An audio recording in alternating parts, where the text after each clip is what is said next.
Abu bro, ചെറിയൊരു ഫാമിലിക്ക് യാത്ര ചെയ്യാൻ എല്ലാ സൗകര്യങ്ങളും ഫീച്ചേഴ്സും അതുപോലെ മൈലേജും 19 കിലോമീറ്റർ മൈലേജും തരുന്നുണ്ട് പെട്രോളില്. ഒരു ഫാമിലി കാർ തന്നെയാണ് ഗ്രാൻഡ് നിയോസ്. മച്ചവരെ എല്ലാവർക്കും നമസ്കാരം. ഞാൻ നിങ്ങളുടെ സ്വന്തം അബുക്കെ ബ്ലോഗ്സ് അഭിലാഷ്. നമ്മൾ ഇന്നുള്ളത് പുഴയ്ക്കിലുള്ള ആപ്കോ ഹുണ്ടായിലാണ് കേട്ടോ. എന്താണല്ലേ, നമുക്കൊരു സാധാരണ ഫാമിലിയൊക്കെ കൂടുതൽ യാത്രയ്ക്ക് ഇഷ്ടപ്പെടുന്ന വാഹനങ്ങളിൽ ഒരു വാഹനമാണ് നമുക്ക് i10 നിയോസ് ഒക്കെ അല്ലെ.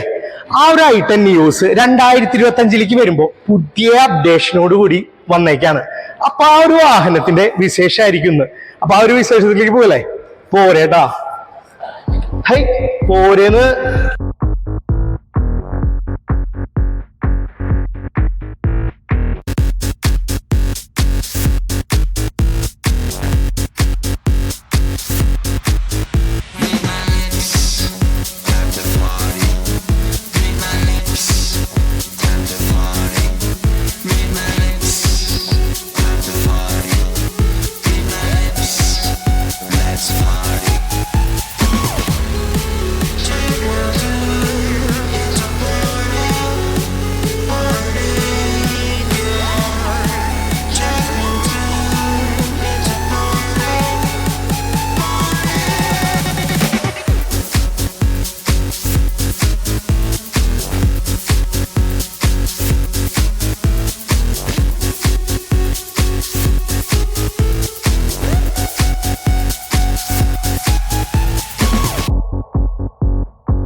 അപ്പൊ നമ്മുടെ ഹുണ്ടായി ഗ്രാൻഡ് i10 നിയോസിന്റെ വിശേഷങ്ങൾ പറഞ്ഞുതരാൻ വേണ്ടിയിട്ട് ഹുണ്ടായിലെ ട്രെയിനർ ആയിട്ടുള്ള ലിമുവൽ മച്ചാൻ നമ്മളോടൊപ്പം ഉണ്ട്. മച്ചാനോട് നമുക്ക് വാഹനത്തിന്റെ വിശേഷങ്ങൾ ചോദിക്കട്ടാ. ലിമുവൽ മച്ചാൻ നമസ്കാരം. നമസ്കാരം. വീണ്ടും നമ്മൾ കണ്ടുപിടിക്കുകയാണ്. വീണ്ടും ഓക്കെ ലിമുവൽ മച്ചാൻ, അപ്പോ ഗ്രാൻഡ് i10 നമുക്ക് ചെറിയ അപ്ഡേഷനോട് കൂടിയിട്ട് 2025 വരുമ്പോ എന്തൊക്കെ കാര്യങ്ങളാണ് ഹുണ്ടായി കൊണ്ടുവന്നിട്ടുള്ളത്? നമുക്ക് വരുന്നത് 2025 ഒരു പുതിയ വേരിയന്റ് ആണ്. സ്പോർട്സ് ഓപ്ഷണൽ എന്നാണ് ഈ വേരിയന്റിന്റെ പേര് വരുന്നത്. നമുക്ക് ഓൾമോസ്റ്റ് ഫുൾ ഓപ്ഷനിലുള്ള എല്ലാ ഫീച്ചേഴ്സും നമുക്കിപ്പോൾ ഈ ഒരു മോഡലില് അവൈലബിൾ ആണ്. അതാണ് ഇപ്പോൾ ഈ ഒരു മോഡലിൽ പുതിയതായിട്ട് വന്നിട്ടുള്ള മാറ്റം. ഫ്രണ്ടിൽ നോക്കി കഴിഞ്ഞാൽ നമുക്കൊരു പ്രൊജക്ടർ ഹെഡ് ലാംപ്സ് ആണ് കൊടുത്തിരിക്കുന്നത്. ഒരു സ്വെപ്റ്റ് ബാക്ക് ഡിസൈൻ ആണ് വന്നിരിക്കുന്നത് ഹെഡ് ലാംപ്സിന്റെ. അതുപോലെ ഇവിടെ നോക്കി കഴിഞ്ഞാൽ കാണാം നമുക്ക് DRLസിന്റെ ഒരു പൊസിഷൻ ഇവിടെയാണ് വന്നിരിക്കുന്നത്. നമുക്ക് DRL ലൈറ്റ്സ് വരുന്നുണ്ട്. പിന്നെ ഇതിപ്പോ പാർക്കിംഗ് ബ്രേക്ക് എൻഗേജ് ആയതുകൊണ്ടാണ് നമുക്ക് DRLs ഇപ്പൊ കത്താത്തത്. പാർക്കിംഗ് ബ്രേക്ക് താഴ്ത്തി കഴിഞ്ഞാൽ നമുക്ക് DRLs ഓൺ ആവും. ഇത് മറ്റേ നമുക്ക് പഴയ i10 ഈ ഒരു കാര്യങ്ങളിലൊന്നും വലിയ മാറ്റങ്ങൾ വന്നിട്ടില്ല. ഒരു ഗ്ലോസി ബ്ലാക്ക് ഗ്രിൽ തന്നെയാണ് വന്നിരിക്കുന്നത്. അപ്പോൾ നമുക്കൊരു വളരെ സ്പോർട്ടി ഡിസൈൻ തന്നെയാണ് ഫ്രണ്ടിൽ നിന്ന് നോക്കി കഴിഞ്ഞാൽ കാണാൻ കഴിയുന്നത്. നമുക്കിപ്പോൾ ഈ ഒരു മോഡലിൽ വന്നിട്ടുള്ള മെയിൻ വ്യത്യാസം എന്ന് പറയുന്നത് നമുക്ക് അലോയ് വീൽസ് ആണ്. 15 ഇഞ്ചിന്റെ ഡയമണ്ട് കട്ട് അലോയ് വീൽസ് ആണ് നമുക്ക് ഈ ഒരു മോഡലിൽ അവൈലബിൾ ആയിട്ട് വന്നിരിക്കുന്നത്. ഇത് നമുക്ക് ഫുൾ ഓപ്ഷനിലുള്ള സെയിം അലോയ് വീൽസ് തന്നെയാണ് ഈ ഒരു സ്പോർട്സ് ഓപ്ഷനിലും വന്നിരിക്കുന്നത്. മിററിന്റെ ഭാഗം നോക്കുകയാണെങ്കിൽ നമുക്ക് LED ടേൺ ഇൻഡിക്കേറ്റേഴ്സ് ഇതിൽ വരുന്നുണ്ട്. ഇത് മിറർ ഫോൾഡിംഗ് കൂടി ഉള്ള ഒരു ഓപ്ഷനാണ് നമുക്ക് വരുന്നത്. ഗ്രാൻഡ് നിയോസിന്റെ വീൽ ബേസ് വരുന്നത് 2450 ആണ്. നമുക്ക് ഒരുപാട് ക്യാബിൻ സ്പേസ് നമുക്ക് വരുന്നുണ്ട് ഇന്റീരിയറിൽ നോക്കി കഴിഞ്ഞാൽ. പിന്നെ അതുപോലെ നമുക്കൊരു ക്രോം ഡോർ ഹാൻഡിൽ കൊടുത്തിട്ടുണ്ട്. ഇതും നമുക്ക് ഫുൾ ഓപ്ഷനിൽ വരുന്ന ഒരു ഫീച്ചറാണ് ക്രോം ഡോർ ഹാൻഡിൽ. നമുക്ക് വാഹനത്തിന്റെ ഫ്യൂൽ ടാങ്ക് കപ്പാസിറ്റി നോക്കുകയാണെങ്കിൽ 37 ലിറ്റർ ആണ് ഫ്യൂൽ ടാങ്ക് കപ്പാസിറ്റി വരുന്നത്. നമുക്കൊരു പെട്രോൾ മോഡലിൽ നമുക്ക് 19 കിലോമീറ്റർ മൈലേജ് ആണ് കമ്പനി പറയുന്നത്. അപ്പോൾ നമുക്കൊരു ടോട്ടൽ 600+ ഫ്യൂൽ റേഞ്ച് നമുക്ക് വാഹനം തരുന്നുണ്ട്. നമ്മൾ ഇപ്പോൾ ഒരു ഫുൾ ടൈം AC ആണെങ്കിൽ ഈ ഒരു നമുക്ക് നോർമൽ ഒരു 17-18 റേഞ്ച് എന്തായാലും നമുക്ക് കിട്ടുന്നതായിരിക്കും ഈ മോഡലിൽ. ഇനിയിപ്പോ ഒരു ഹൈവേ ഒക്കെ ആണെങ്കിൽ ഈ പറയുന്ന മൈലേജ് നമുക്ക് കിട്ടുന്നതായിരിക്കും. റെയർ നോക്കുകയാണെങ്കിൽ നമുക്ക് റെയർ സൈഡിൽ ഷാർക്ക് ഫിൻ തന്നെ കൊടുത്തിട്ടുണ്ട്, ഹൈ മൗണ്ട് സ്റ്റോപ്പ് ലാമ്പ് കൊടുത്തിട്ടുണ്ട്, LED ടെയിൽ ലാംപ്സ് ആണ് വരുന്നത്, പിന്നെ റിയർ പാർക്കിംഗ് ക്യാമറ വരുന്നുണ്ട്, പിന്നെ പാർക്കിംഗ് സെൻസേഴ്സും നമുക്ക് വരുന്നുണ്ട്. ഫുഡ് സ്പേസ് നോക്കിയാലോ? നമ്മുടെ ബൂട്ട് സ്പേസ് വരുന്നത് 260 ലിറ്റർ ആണ് ബൂട്ട് സ്പേസ് വരുന്നത്. 260 ലിറ്റർ. ഇതിൽ നമുക്ക് പാർസൽ ട്രേക്കും പ്രൊവൈഡ് ചെയ്തിട്ടുണ്ട്, അതുപോലെ ലഗേജ് ലാമ്പും അവൈലബിൾ ആണ്. ബ്രോ നമുക്ക് എഞ്ചിൻ നോക്കുകയാണെങ്കിൽ 1200 cc 4 സിലിണ്ടർ എഞ്ചിനാണ് വരുന്നത്. 83 PS പവറും 113 Nm ടോർക്കും ആണ് ഈ ഒരു എഞ്ചിൻ പ്രൊഡ്യൂസ് ചെയ്യുന്നത്. 19 കിലോമീറ്റർ മൈലേജ് ആണ് പെട്രോൾ വാഹനങ്ങൾക്ക് വരുന്നത്. പിന്നെ നമുക്ക് CNG മോഡലും അവൈലബിൾ ആണ്. CNG മോഡലിൽ നമുക്ക് വരുമ്പോൾ പവർ 70 PS ആയി കുറയും. അതുകൂടാതെ നമുക്ക് 27 കിലോമീറ്റർ ആണ് മൈലേജ്. മറ്റൊരു ഫീച്ചർ ഫുൾ ഓപ്ഷനിലുള്ളതാണ് നമ്മുടെ സ്മാർട്ട് കീ. ഈ ഒരു സ്മാർട്ട് കീ വെച്ച് നമുക്ക് കീലെസ് എൻട്രി വഴി ഡോർ ഓപ്പൺ ചെയ്യാനും ക്ലോസ് ചെയ്യാനും പറ്റും. അതുപോലെ തന്നെയുള്ളൊരു ഫീച്ചറാണ് പുഷ് ബട്ടൺ സ്റ്റാർട്ട്. നമുക്ക് പുഷ് ബട്ടൺ സ്റ്റാർട്ട് ഇതിൽ വന്നിട്ടുണ്ടല്ലോ. അതെ, ഇതാണ് ഫുൾ ഓപ്ഷനിലുള്ളൊരു മറ്റൊരു ഫീച്ചർ നമുക്ക് ഈ സ്പോർട്സ് ഓപ്ഷനിൽ അവൈലബിൾ ആയിട്ടുള്ളത്.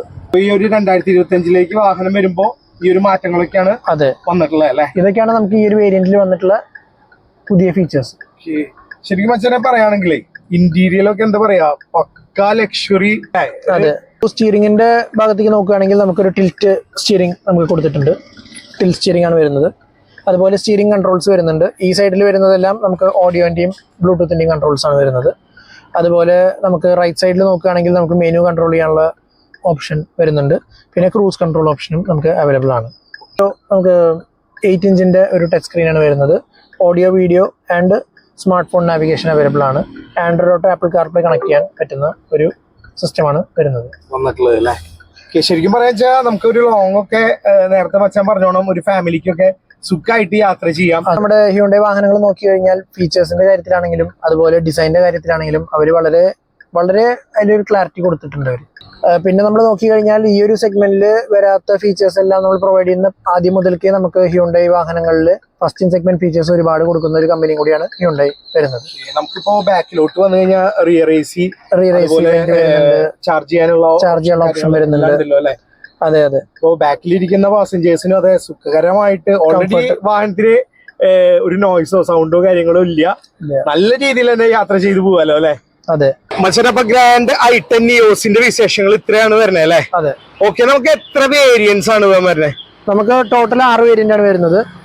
പിന്നെ നമുക്ക് മാനുവൽ, ഓട്ടോമാറ്റിക്, CNG അവൈലബിൾ ആണ്. ഇതിൽ വേരിയൻസ് വരുന്നത് എറ, മാഗ്ന, കോർപ്പറേറ്റ്, പിന്നെ സ്പോർട്സിന്റെ ഡ്യുവൽ ടോൺ വരുന്നുണ്ട്, പിന്നെ സ്പോർട്സ് ഓപ്ഷണൽ ഇപ്പൊ ഈ കാണുന്ന വേരിയന്റ്, പിന്നെ full option Aastha.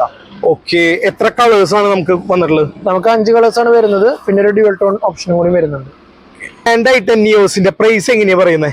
Grand നിയോസിന്റെ ex-showroom price വരുന്നത് 598 മുതൽ 862 വരെയാണ്. നമ്മുടെ ഈ ഒരു വീഡിയോയില് ആപ്കോ ഹുണ്ടായിലെ നമ്മുടെ മച്ചാന്റെ നമ്പർ വെക്കുന്നതാണ്. അപ്പൊ നിങ്ങൾക്ക് ഡയറക്റ്റ് വിളിക്കാം. നമുക്ക് ഹുണ്ടായി i10 നിയോസ് ഒക്കെ എടുക്കുന്നുണ്ടെങ്കിൽ കേട്ടാ. അപ്പോ നമ്മുടെ വീഡിയോ ഒക്കെ കണ്ടുവരുന്ന മച്ചാന്മാർക്ക് എന്തെങ്കിലും ഡിസ്കൗണ്ട് ഒക്കെ ഉണ്ടാവുമോ മച്ചാനെ? തീർച്ചയായിട്ടും ചെയ്യൂല്ലോ അല്ലെ? ഓക്കെ, അപ്പൊ എന്തായാലും ഈ ഒരു സമയം കൊണ്ട് i10 നിയോസിന്റെ വിശേഷങ്ങൾ പറഞ്ഞു തന്ന മച്ചാന് താങ്ക്സ് ലോട്ട്. ബൈ മച്ചന്മാർ. അപ്പൊ ഇന്നത്തെ വിശേഷം ഗ്രാൻഡ് i10 നിയോസിന്റെ വിശേഷങ്ങളായിരുന്നു. ഈ ഒരു വീഡിയോ നിങ്ങൾക്ക് ഇഷ്ടപ്പെട്ടു എന്ന് കരുതുന്നു. ഇഷ്ടപ്പെടുകയാണെങ്കിൽ ലൈക്ക് ചെയ്യുക, ഷെയർ ചെയ്യുക, സബ്സ്ക്രൈബ് ചെയ്യുക, കമന്റ് ചെയ്യുക, പിന്നെ ആ ബെൽ ബട്ടൺ അങ്ങോട്ട് അമർത്തി അങ്ങോട്ട് ചവിട്ടി പിടിച്ചോളൂ. ഞാൻ നിങ്ങളുടെ സ്വന്തം അബുക്കെ വ്ലോഗ്സ് അഭിലാഷ്. നമുക്ക് നെക്സ്റ്റ് വീഡിയോയിൽ കാണാം കേട്ടോ. ബൈ.